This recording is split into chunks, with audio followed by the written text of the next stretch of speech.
मैं डॉक्टर भामा अग्रवाल आपके अपने यूट्यूब चैनल पर आपका स्वागत करती हूँ, अभिनंदन करती हूँ। आइए प्यारे बच्चों, आज हम ध्रुव स्वामिनी नामक नाटक का अध्ययन शुरू करते हैं। इस नाटक के अध्ययन से पूर्व इसे सरल और सहज बनाने के लिए हमें इसकी भूमिका को समझना होगा, जो इस प्रकार है। ध्रुव स्वामिनी नाटक छायावादी साहित्यकार जयशंकर प्रसाद द्वारा रचित है, जो 1933 में प्रकाशित हुआ। यह भारतीय इतिहास के स्वर्ण युग गुप्त काल की पृष्ठभूमि को लेकर रचा गया। इसमें पुरुष सत्तात्मक समाज के शोषण के विरुद्ध नारी के विद्रोह द्वारा उसके अस्तित्व, अस्मिता, अधिकार, अनुचित विवाह से मोक्ष तथा पुनर्लगन की समस्या का समाधान प्रस्तुत किया गया है। यहाँ समुद्रगुप्त की मृत्यु से लेकर चंद्रगुप्त के राजा बनने तक के समय के घटनाक्रम को 3 भागों में विभाजित किया गया है। पात्र सूची: ध्रुव स्वामिनी, मंदाकिनी, कोमा, चंद्रगुप्त, रामगुप्त, शिखर स्वामी, पुरोहित, शकराज, खिंगिल, मिहिरदेव, सामंत कुमार, शक सामंत, प्रतिहारी, प्रहरी, दासी, कुबड़ा, बोना, हिजड़ा, नर्तकियां। प्रथम अंक इस प्रकार है। तीसरे अंक के स्मरणीय बिंदु इस प्रकार हैं। नंबर 1, तीसरे अंक के आरंभ में शक दुर्ग के एक प्रकोष्ठ में चिंतित ध्रुव स्वामिनी बैठी हुई है। नंबर 2, एक सैनिक राजाधिराज रामगुप्त के दुर्ग में आने की सूचना देता है। नंबर 3, ध्रुव स्वामिनी चंद्रगुप्त के घावों के विषय में जानकारी लेती है। नंबर 4, शक दुर्ग की जीत पर मंदाकिनी ध्रुव स्वामिनी को बधाई देती है। नंबर 5, तभी पुरोहित ग्रह शांति के लिए आते हैं तो उन्हें ध्रुव स्वामिनी की हृदय विदारक दशा का पता चलता है। तब वह धर्मशास्त्र का विधान पुनः देखने चले जाते हैं। नंबर 6, कोमा अपने पालनहार पिता मिहिर देव के साथ शकराज का शव लेने आती है। नंबर 7, शकराज का शव लेकर जाती हुई निरीह कोमा और मिहिर देव को रामगुप्त मरवा देता है। नंबर 8, सामंत कुमार रामगुप्त के इस कुकृत्य पर उसकी निंदा करते हैं। नंबर 9, अपनी आलोचना सुनकर रामगुप्त वहां पहुंच जाता है। नंबर 10, रामगुप्त सभी सामंत कुमारों और चंद्रगुप्त को बंदी बनाने का आदेश सैनिकों को दे देता है। नंबर 11, ध्रुव स्वामिनी चंद्रगुप्त से प्रतिवाद करने के लिए कहती है। नंबर 12, तभी पुरोहित धर्मशास्त्र का विधान सुनाने आ जाते हैं। नंबर 13, रामगुप्त अपना विरोध करती हुई ध्रुव स्वामिनी को बंदी बनाने का आदेश एक सैनिक को देता है। नंबर 14, यह देख आवेशित चंद्रगुप्त लोह श्रृंखला तोड़कर आजाद हो जाता है। नंबर 15, चंद्रगुप्त सामंत कुमारों को मुक्त करने का आदेश सैनिकों को देता है और अपने अधिकारों की मांग करता है। नंबर 16, शिखर स्वामी ग्रह कलह शांत करने के लिए परिषद बुलाता है। नंबर 17, परिषद चंद्रगुप्त को सम्राट घोषित करती है।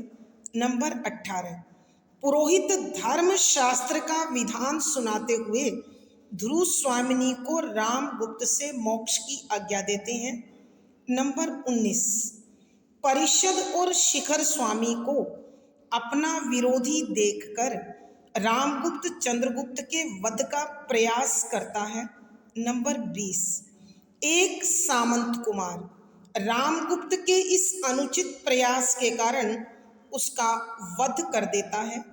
नंबर 21, परिषद, सामंत कुमार, सैनिक सब एक साथ राजाधिराज चंद्रगुप्त व महादेवी ध्रुव स्वामिनी की जय का उद्घोष करते हैं। इस दृश्य के साथ नाटक का सुखद अंत होता है और पर्दा गिरता है। आइए बच्चों, अब हम इस तीसरे अंक के पदों की व्याख्या द्वारा इसे समझने की कोशिश करते हैं। पद संख्या 47, रामगुप्त खड़ा होकर क्रोध से, मूर्ख, तुमको मृत्यु का भय नहीं? पुरोहित, तनिक भी नहीं। ब्राह्मण केवल धर्म से भयभीत है, अन्य किसी भी शक्ति को वह तुच्छ समझता है। तुम्हारे बधिक मुझे धार्मिक सत्य कहने से रोक नहीं सकते। उन्हें बुलाओ, मैं प्रस्तुत हूं।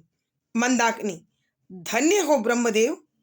प्रसंग, प्रस्तुत पंक्तियां छायावादी साहित्यकार श्री जयशंकर प्रसाद जी द्वारा रचित ध्रुव स्वामिनी नामक नाटक के तीसरे अंक से ली गई हैं।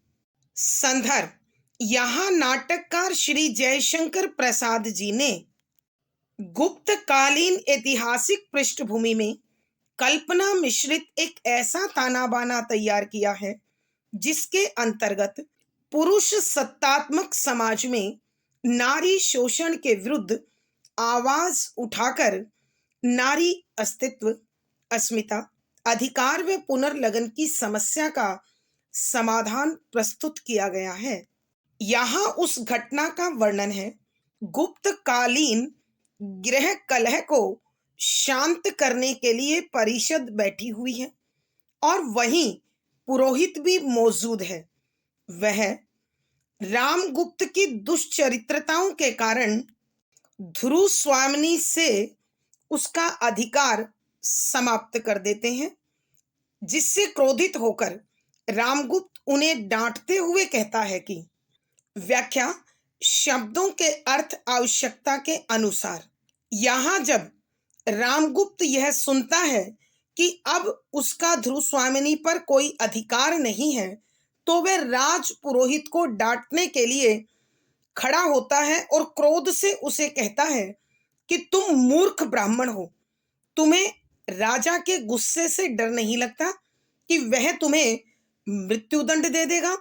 तब पुरोहित बड़ी निर्भीकता, निडरता और बेबाकी से उत्तर देता है, तनिक भी नहीं, तनिक थोड़ा सा, कि मुझे मृत्यु से जरा भी डर नहीं लगता है, थोड़ा भी डर नहीं है, लेश मात्र भी डर नहीं है, क्योंकि ब्राह्मण केवल धर्म से भयभीत है।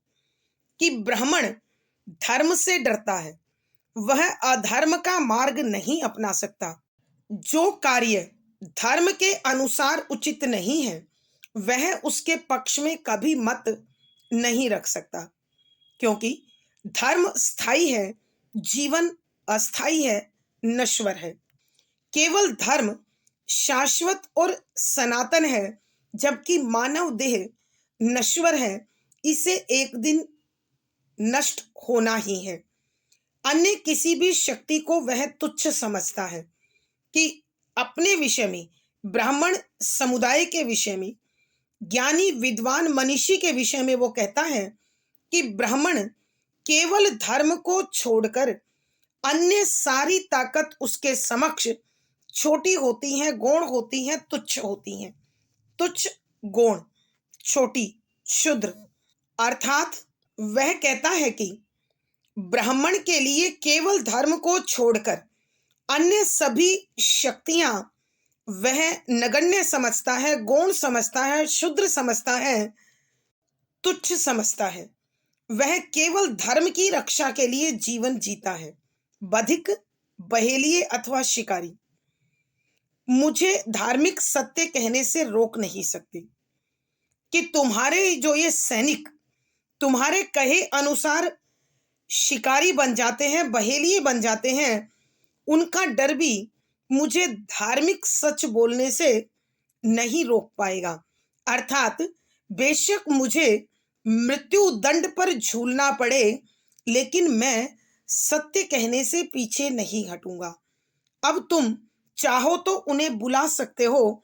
मैं मृत्यु दंड पाने के लिए तैयार हूं, प्रस्तुत हूं, तत्पर हूं। तब मंदाकिनी राजपुरोहित को आभार व्यक्त करते हुए, कृतज्ञता जताते हुए कहती है, धन्य हो ब्रह्मदेव, कि हे ब्राह्मण, आप धन्य हैं, पूजनीय हैं, वंदनीय हैं। आपका निर्णय सर्वोत्तम है, आप सत्य बोलते हैं। आइए बच्चों, एक बार फिर इस पद की व्याख्या करते हैं। यहां जब रामगुप्त ध्रुव स्वामिनी से अपने अधिकार को समाप्त सुनता है तो वह क्रोधित हो जाता है और खड़े होकर राजपुरोहित से क्रोध में कहता है कि तुम मूर्ख ब्राह्मण हो, क्या तुम्हें राजा के मृत्युदंड से डर नहीं लगता? तब पुरोहित बड़ी निर्भीकता, निडरता और बेबाकी से उत्तर देता है कि बिल्कुल भी नहीं, जरा भी नहीं, तनिक भी नहीं, लेश मात्र भी नहीं, क्योंकि ब्राह्मण केवल धर्म की रक्षा में जीवन जीता है। वह धर्म से डरता है कि उसके जीवित रहते धर्म के पथ से न वो विचलित होता है और दूसरों का भी धर्म पर चलने के लिए मार्गदर्शन करता है। एक सच्चा ब्राह्मण धर्म को छोड़कर हर ताकत को, हर शक्ति को अपने समक्ष छोटा समझता है, क्षुद्र समझता है, गौण समझता है, नगण्य समझता है। अर्थात किसी ताकत की कोई परवाह नहीं करता है। तुम्हारे बधिक मुझे धार्मिक सत्य कहने से रोक नहीं सकते कि तुम्हारे वो सैनिक जो शिकारी और बहेलिए की भांति किसी पर भी टूट पड़ते हैं, वो भी मुझे धार्मिक सच बोलने से नहीं रोक पाएंगे। तुम उन्हें बुलाओ, मैं मरने के लिए तैयार हूं, तत्पर हूं। तब मंदाकिनी राजपुरोहित की इस निडरता का, इस न्याय की प्रशंसा करते हुए कहती है कि हे ब्राह्मण देव, आप धन्य हैं। आपने धर्म के अनुसार सही मार्गदर्शन दिखाया है और अनुचित का विरोध किया है। भावार्थ, यहाँ नाटककार के कहने का भाव यह है कि सच्चा ब्राह्मण कभी भी धर्म के पथ से विचलित नहीं होता है। विशेष यहाँ राजपुरोहित की निडरता का वर्णन है। शुद्ध साहित्यिक खड़ी बोली है, तत्सम प्रधान शब्दावली है, व्यंजना शब्द शक्ति है, प्रसाद गुण है, संवादात्मक शैली और अनुभूति परक बिंब है। पद संख्या 48। शिखर स्वामी, किंतु निर्भीक पुरोहित, तुम कलीव शब्द का प्रयोग कर रहे हो। पुरोहित हंसकर, राजनीतिक दस्यु, तुम शास्त्रार्थ न करो। कलीव, श्री कृष्ण ने अर्जुन को कलीव किस लिए कहा था? जिसे अपनी स्त्री को दूसरों की अंकगामिनी बनने के लिए भेजने में कुछ संकोच नहीं, वह क्लीव नहीं तो फिर क्या है? मैं स्पष्ट कहता हूं कि धर्म शास्त्र रामगुप्त से ध्रुव स्वामिनी के मोक्ष की आज्ञा देता है। प्रसंग पूर्वक संदर्भ, यहाँ उस घटना का वर्णन है जब रामगुप्त राजपुरोहित के द्वारा यह निर्णय सुनाने पर कि अब ध्रुव स्वामिनी मोक्ष की अधिकारिणी है और रामगुप्त का उस पर कोई अधिकार नहीं है, तब वह निर्भीकता से उसका सामना करता है। तो शिखर स्वामी ऐसे अवसर पर आग में घी डालने का कार्य करते हुए कहता है कि व्याख्या, शब्दों के अर्थ आवश्यकता के अनुसार। जब पुरोहित रामगुप्त और ध्रुव स्वामिनी के वैवाहिक संबंध को समाप्त करने की घोषणा करते हुए रामगुप्त को कलीव पुकारता है, तो शिखर स्वामी इसी शब्द को पकड़कर ब्राह्मण से कहता है कि किंतु निर्भीक पुरोहित, परंतु निडर राजपुरोहित, तुम राजा के लिए कलीव अर्थात नपुंसक शब्द का इस्तेमाल कर रहे हो, जो आपको शोभा नहीं देता। किसी भी प्रजाजन को राजा के लिए ऐसे अभद्र शब्दों का, अनुचित शब्दों का प्रयोग नहीं करना चाहिए। तब पुरोहित हंसते हुए उसकी बात का व्यंग बनाते हुए, मजाक उड़ाते हुए कहता है, राजनीतिक दस्यु कि हे राजनीतिक डाकू, लालच और स्वार्थ से भरे हुए शिखर, तुम शास्त्रार्थ ना करो कि तुम्हें शास्त्रों की चर्चा का अधिकार नहीं है। तुम नहीं जानते हो कि शास्त्रों में क्या वर्णित है। तुम केवल राजनीतिक लाभ को समर्पित हो। कलीव कि नपुंसक शास्त्रों में भी कहा गया है। श्री कृष्ण ने अर्जुन को कलीव किस लिए कहा था? कि श्री कृष्ण ने अर्जुन को भी नपुंसक शब्द कहा था, वह क्यों कहा था? अर्थात इसका अर्थ यह है, जिसे अपनी स्त्री को दूसरे की अंकगामिनी बनने के लिए भेजने में कुछ संकोच नहीं, कि जो भी पुरुष पति है वह अपनी पत्नी को यदि किसी पराये पुरुष की सैया के लिए, बिस्तर के लिए भेजने में आपत्ति नहीं, हिचकिचाहट नहीं, वो पुरुष कलीव नहीं तो क्या है? कि मैं बड़े स्पष्ट शब्दों में दोबारा घोषणा करता हूं कि धर्म शास्त्र के अनुसार, धर्म के अनुकूल अब रामगुप्त का ध्रुव स्वामिनी पर कोई अधिकार नहीं है और ध्रुव स्वामिनी को मोक्ष की अनुमति देता है, आदेश देता है, आज्ञा देता है, इजाजत देता है। आइए बच्चों एक बार फिर इस पद की व्याख्या करते हैं। यहां जब पुरोहित रामगुप्त और ध्रुव स्वामिनी के विवाह की, मोक्ष की घोषणा करने को तत्पर है, तो शिखर स्वामी रामगुप्त के गुस्से को भड़काने के लिए, आग में घी डालने के लिए राज पुरोहित से कहता है कि हे निडर ब्राह्मण, तुम राजा के लिए कलीव अर्थात नपुंसक शब्द का इस्तेमाल कर रहे हो। एक प्रजाजन को राजा के लिए ऐसे अभद्र शब्दों को प्रयोग करने की अनुमति नहीं होती और तुम यह अपराध कर रहे हो। तब पुरोहित, शिखर स्वामी निर्मित करने वाले प्राणी, तुम्हें शास्त्रों के विषय में कोई ज्ञान नहीं है, तो तुम शास्त्रों पर मुझसे चर्चा मत करो। नपुंसक कौन है? श्री कृष्ण ने भी अर्जुन को कलीव शब्द कहा था। कलीव कौन होता है? पहले उसकी परिभाषा समझो, तब मुझसे बात करना। कि जो पुरुष पति होकर अपनी पत्नी को किसी पराये पुरुष की बाहों में जाने के लिए बिना किसी हिचकिचाहट के, बिना किसी संकोच के, बिना किसी संघर्ष के भेज दे, वो पुरुष कलीव नहीं तो क्या है? और यही कार्य रामगुप्त ने भी किया है। उसने अपनी पत्नी ध्रुव स्वामिनी को शकराज के प्रयोग के लिए शक दुर्ग में भेजा है। मैं पुनः स्पष्ट करते हुए कहता हूं कि धर्म के अनुसार अब ध्रुव स्वामिनी रामगुप्त से मोक्ष लेने की अधिकारिणी है और धर्म उसे इसकी इजाजत देता है, अनुमति देता है, आदेश देता है, आज्ञा देता है। भावार्थ, यहाँ नाटककार के कहने का अभिप्राय यह है कि जो पुरुष धर्म के अनुकूल आचरण नहीं करता, उसकी पत्नी उसके अधिकार से मुक्त होने का अधिकार रखती है। विशेष यहाँ राजपुरोहित की निडरता का उल्लेख है। शुद्ध साहित्यिक खड़ी बोली है, तत्सम प्रधान शब्दावली है, व्यंजना शब्द शक्ति है, प्रसाद गुण है, अनुभूति परक बिंब और संवादात्मक शैली है।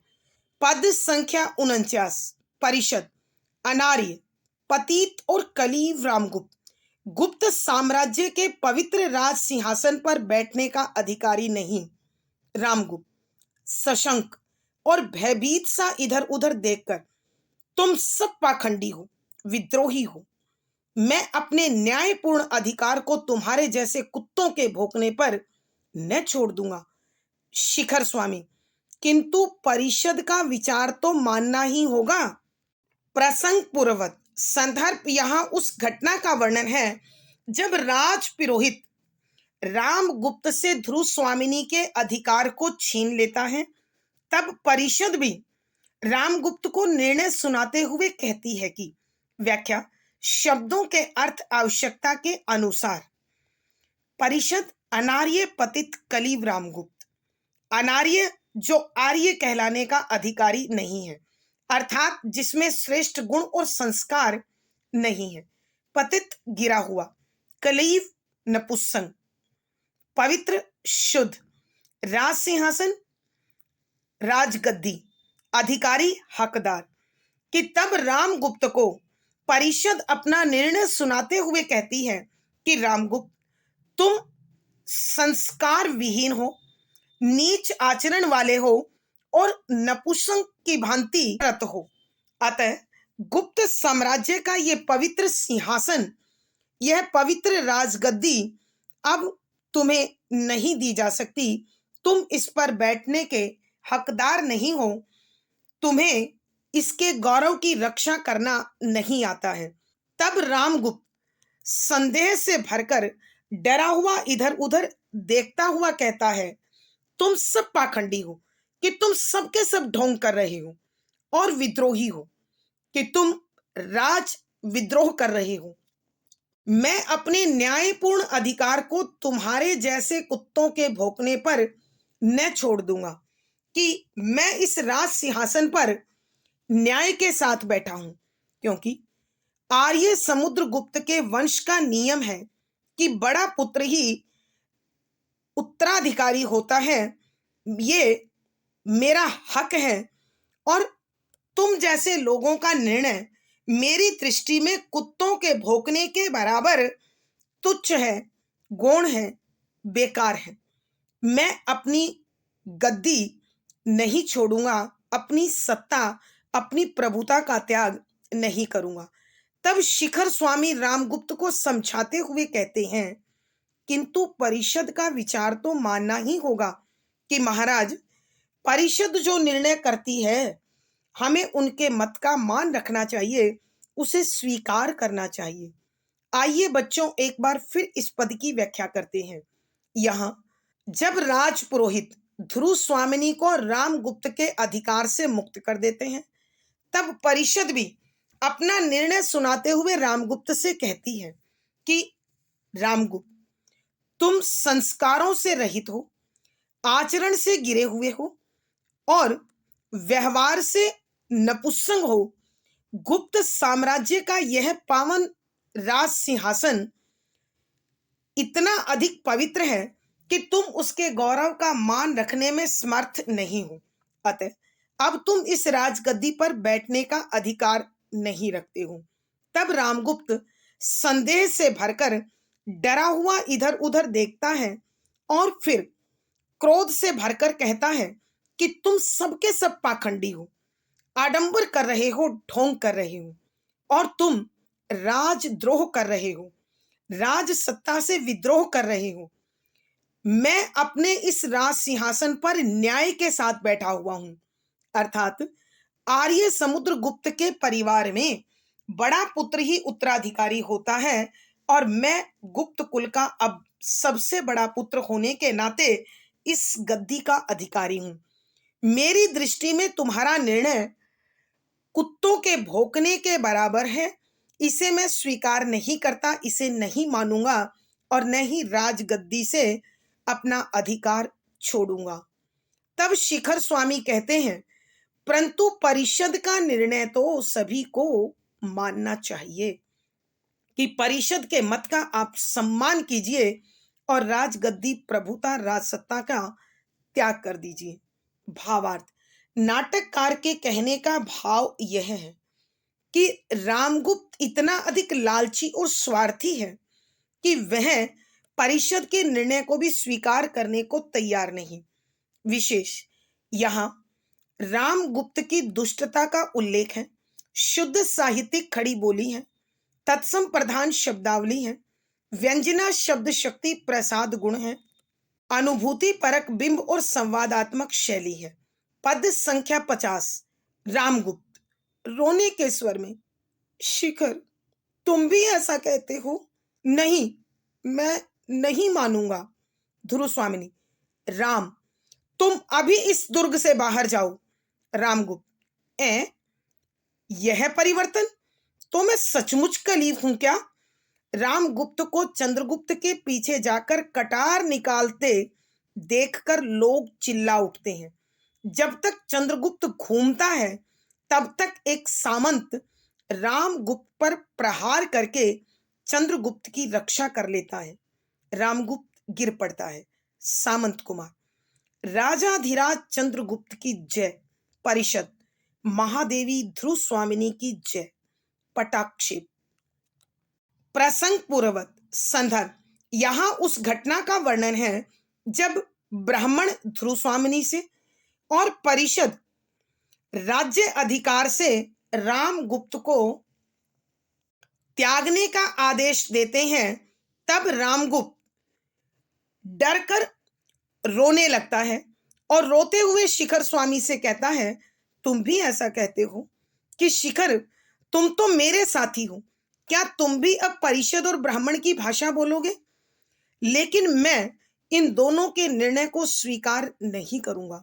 मुझे यह न्याय मान्य नहीं है। तब ध्रुव स्वामी रामगुप्त को आदेश देते हुए कहती है, राम, तुम अभी इस दुर्ग से बाहर जाओ, कि तुम इस शक दुर्ग को छोड़कर यहां से बाहर निकल जाओ। तब रामगुप्त हैरान होकर आश्चर्य से कहता है, यह परिवर्तन? कि इतना बदलाव? तो मैं सचमुच कलीव हूं क्या? क्या मैं सचमुच में नपुंसक हूं? राजा बनने का अधिकारी नहीं हूं? तब रामगुप्त, जो अपने राज्य अधिकार को छोड़ने के लिए तैयार नहीं है, वह इस विवाद का कारण चंद्रगुप्त को मानता है और उसे मारने की कोशिश करता है। तब रामगुप्त चंद्रगुप्त के पीछे जाकर अपनी कटार निकालता है ताकि वह चंद्रगुप्त का वध कर सके, और उसे ऐसा करता हुआ देखकर सभी लोग चिल्लाने लगते हैं, शोर मचाने लगते हैं। जब तक चंद्रगुप्त अपने बचाव के लिए घूमता है, उसी समय एक सामंत कुमार तत्परता से रामगुप्त पर प्रहार करता है और चंद्रगुप्त के जीवन को बचा लेता है। तब घायल रामगुप्त गिर जाता है और उसी समय चंद्रगुप्त को राजाधिराज घोषित कर दिया जाता है और सामंत कुमार एक स्वर में एक साथ कहते हैं, राजाधिराज चंद्रगुप्त की जय, कि महाराज चंद्रगुप्त की जय हो। और परिषद भी कहती है, महादेवी ध्रुव स्वामिनी की जय, कि महादेवी ध्रुव स्वामिनी तुम्हारी जय हो। और इसी के साथ पर्दा गिरता है। आइए बच्चों, एक बार फिर इस पद की व्याख्या करते हैं। यहां जब पुरोहित ध्रुव स्वामिनी को और परिषद शासन सत्ता को रामगुप्त के अधिकार से आजाद कर देते हैं, तो घबराया हुआ रामगुप्त रोने को तत्पर होता है और वह शिखर स्वामी से कहता है कि शिखर, तुम तो मेरे साथी हो, क्या तुम भी ऐसा कहोगे? लेकिन मैं इनका निर्णय मानने को तैयार नहीं हूं। मुझे यह फैसला स्वीकार नहीं है। तब ध्रुव स्वामिनी रामगुप्त को डांटते हुए कहती है कि राम, तुम अभी इस शक दुर्ग को छोड़कर बाहर निकल जाओ। यह सुनकर रामगुप्त आश्चर्यचकित होकर, यह परिवर्तन? कि अरे, इतना बदलाव? क्या मैं सचमुच नपुंसक हूं? तब रामगुप्त इस सारे विवाद का कारण चंद्रगुप्त को मानता है और वह उसका वध कर ध्रुव स्वामिनी और राज सत्ता को पुनः प्राप्त कर लेना चाहता है। इसलिए चुपचाप धीरे धीरे चंद्रगुप्त के पीछे पहुंचता है और कटार निकालकर उसका वध करने की कोशिश करता है। उसे ऐसा करते हुए देखकर वहां उपस्थित सभी लोग चिल्ला उठते हैं।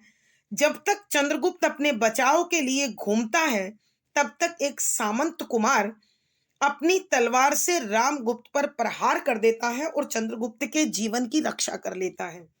घायल रामगुप्त जमीन पर गिर जाता है और परिषद चंद्रगुप्त को राजा घोषित कर देती है। तब सभी सामंत कुमार एक साथ कहते हैं, राजाधिराज चंद्रगुप्त की जय हो और परिषद ध्रुव स्वामिनी की जय जयकार करने लगती हैं। इसी के साथ पर्दा गिरता है और नाटक का सुखद अंत होता है।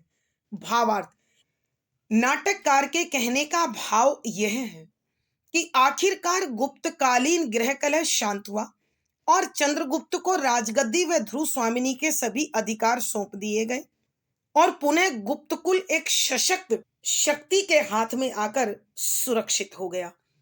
विशेष: यहाँ गुप्तकालीन गृह कलह की समाप्ति का वर्णन है। शुद्ध साहित्यिक खड़ी बोली है, तत्सम प्रधान शब्दावली है, व्यंजना शब्द शक्ति है, प्रसाद गुण है, अनुभूति परक बिंब और संवादात्मक शैली है। इस पद के साथ ही प्यारे बच्चों, हमारे इस नाटक का अंत होता है। आज की कक्षा हम यहीं समाप्त करते हैं। अगली कक्षा में फिर मुलाकात होगी। पिछली वीडियो का लिंक डिस्क्रिप्शन बॉक्स में मिल जाएगा। आशा है पढ़ा गया विषय आपको समझ में आया होगा। अपने भाव व विचार कमेंट बॉक्स में लिखें। वीडियो को लाइक करें, शेयर करें और चैनल सब्सक्राइब करें। आपका दिन और जीवन मंगलमय हो, इसी आशा के साथ, शुभकामना के साथ, आभार, धन्यवाद।